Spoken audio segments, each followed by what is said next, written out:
All right. I call this one Full Range of Motion, the relationship between youthfulness and adulthood and flexibility versus strength, featuring Rick Rubin and Ben Patrick, aka Knees Over Toes Guy. This is Otis 5D React. Otis 5D Reacts.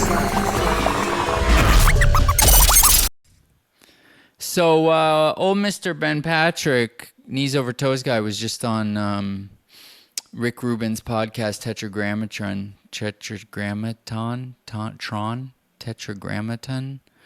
It's a Jewish thing. It's something, it's like it's the name that shall not be spoken. Can you say? I think you can. Yud Hey Vav Hey. I think you can say that. I don't think it's blasphemous to say Yud Hey Vav Hey. I hope not.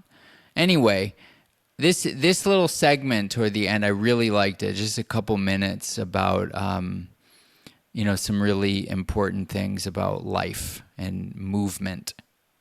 And I just want to say, part of why I'm doing this is I'm realizing, like, I'm super passionate. I'm not just passionate about, like, politics or, spirituality or something. I'm really passionate about movement and health and exercise. And,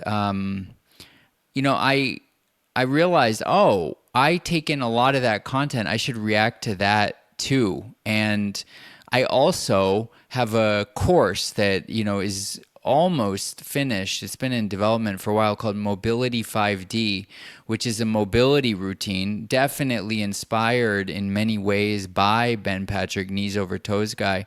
And, it'll be on my website soon, so you can either sign up for my newsletter and I'll announce it when it comes out, or hopefully by the time you watch this, it will be up and you can check it out and see what you think and see if you want to get it. All right. Why is it important? It seems like full range of motion is life. Full range of motion is life. Rick Rubin spitting out the gate. Yeah, that's how I view it. Tell me about flexibility. Why is it important? Is it as important as strength? Yin yang, baby. Yeah. Such a great answer. Flexibility and strength is yin and yang. Youth is flexibility. Youth is Adulthood flexibility. is strength. Adulthood is What's strength. aging? Loss of both.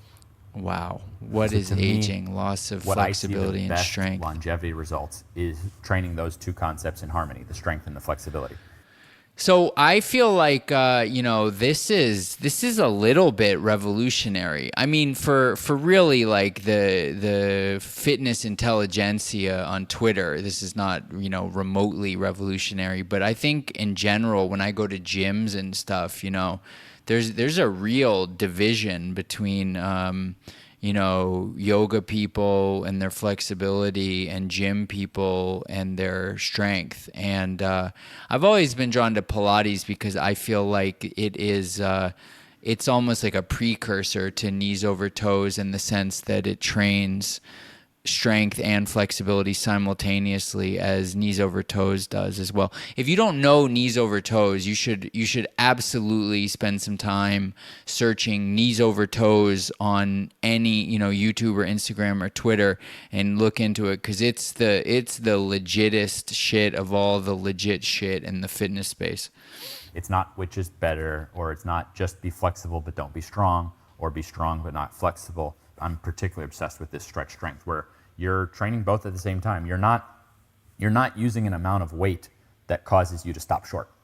Like, if you load enough, you won't be able to use your full flexibility. And you're not stretching beyond a point that you're strong. You're not forcing yourself past a stretch that you're not strong in that position. So everything I do, I don't personally do any passive stretches. I use the strength through my flexibility. And I've seen, even if someone wants to add more stretching to that, they totally could. But, like, I can do the splits, and you can definitely get... Yeah, I mean, he can do the splits cold. At least it sure seems like it. Like, his flexibility is legit, and his strength is also legit. I think it's important to, if just in case that wasn't totally clear, I want to make it totally clear. He's saying that, like, he doesn't do any passive stretching, like just forward fold hangs. I do a lot of that, and my results are not his results. So, like, note to self, like, think about it. To some excellent levels of flexibility with stretch strength training. You always do them together. That's right.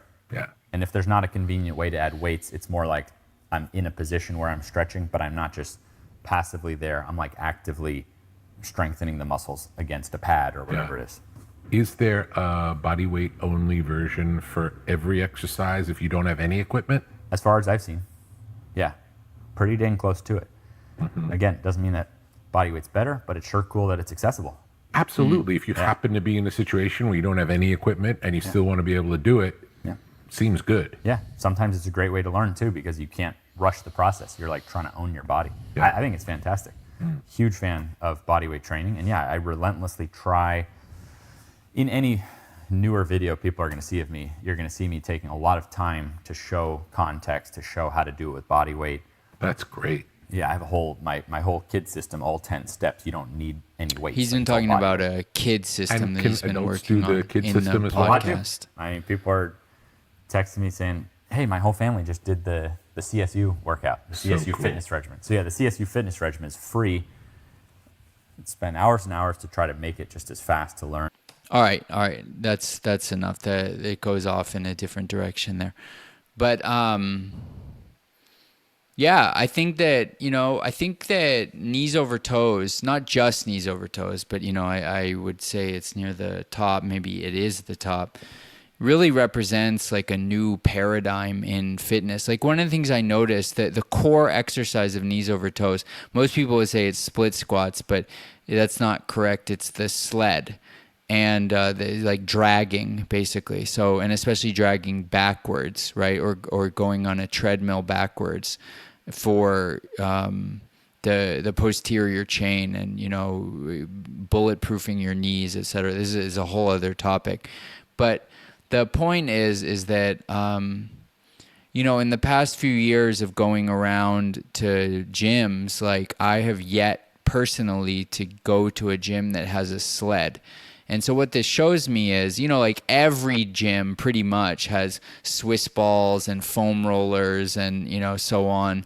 And that wasn't the case, always. Like those things got introduced to gyms at some point. I mean, especially Swiss balls. It's been a while now. But, foam rolling, there was definitely a before foam rolling time in, gym history. And I feel like we're in the before sled time, or at least the before reverse treadmill time in gym history right now, which shows that I think it's like the leading edge because it's absolutely going to be totally normalized in a few years or like maybe 10 years max. And so basically just this concept of training in a way that more or less brings the risk of injury to zero, because I think the majority of my injuries have been through training, through, hurting my back with either, deadlift or squatting, or hurting my shoulder with bench press or shoulder press. And, it's my fault. It's always the fault of the person doing it, of course, with form and, not being careful enough. But nevertheless, like it would be cool if you could get, similar results, or at least results that are worth having with like no risk as opposed to, real risk. Because, you look at something like CrossFit, it's like the majority of people who do it have had fairly serious injuries. And, as the older you get, these injuries become more nagging and more chronic. So anyway, the thing with the sledding of knees over toes, this core exercise, you can look this up. You can look up, reverse sled, knees over toes, and, you'll quickly see what I'm talking about. And you should, I think. Like there's basically no risk of injury whatsoever, because the worst case scenario is that the thing just doesn't move. You can't pull it. And like, unless you do something really weird of like yanking super fast and, I don't know, like you're not going to hurt yourself. So, and then the other part of it that I think is pretty, like Pilates, I always had issues with Pilates because it's like, it's so associated with women, right? And it's like, yeah, you can be Mr., I don't know, progressive guy, and you're like, oh, these things don't bother me, but it's like, it's not the best thing. It's not the best feeling in the world, right? Like to be the only guy in something, like it's a little weird feeling. And it certainly doesn't feel manly, right? And exercising, you kind of like, you have a desire, at least, like you're partially doing it to be manly.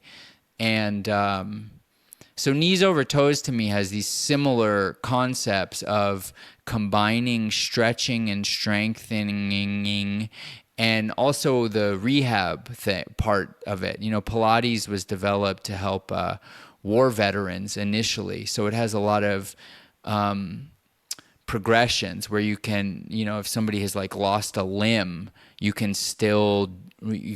revert. Is that the word I'm looking for? You can regress. That's the word I'm looking for. You can regress the exercise to a very, very, very basic level to slowly build up the strength. And knees over toes has the same, the same kind of regressions, but in a way that, I don't know. The other thing I like about knees over toes is it doesn't necessarily require so much equipment. Pilates is like a very boutique form of exercise. So I like the democratization, but what they have in common is the combination of strengthening and stretching, and strengthening in stretched positions, and also active stretching as opposed to passive stretching. So, I really encourage people to look into these things, because there is absolutely a fitness revolution going on at the moment. And, I think that the efficacy of these new ways of training, especially with regard to longevity, are profound and not to be overlooked. So, I'm really glad. I mean it very seriously. I feel like I said that kind of monotone, but I'm really glad to be able to share this stuff. Like it makes me feel like I'm living out my dharma, because I'm super passionate about this stuff, and I really care a lot about humanity achieving optimal health and longevity, and being a part of the dissemination of those kinds of ideas. And as I said, I have my own little program that I've developed. I think it's super awesome, my mobility routine. So check it out if you want, but I'm well aware that there's a lot of information all over social media, and I encourage you to find the best stuff, and I want to share the best stuff, because what my routine is it's basically an aggregation of what I consider the very best stuff. There are absolutely knees over toes exercises, like for instance the split squat, among other things, in my routine. And I have, tremendous deference to people like Ben Patrick, because he's the realest of real deal. So anyway, take this stuff seriously, get flexible, get strong, stay youthful, be an adult, be a youthful adult. Don't be old.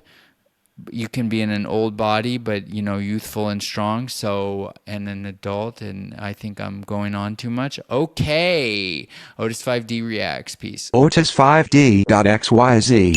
Go fuck yourself.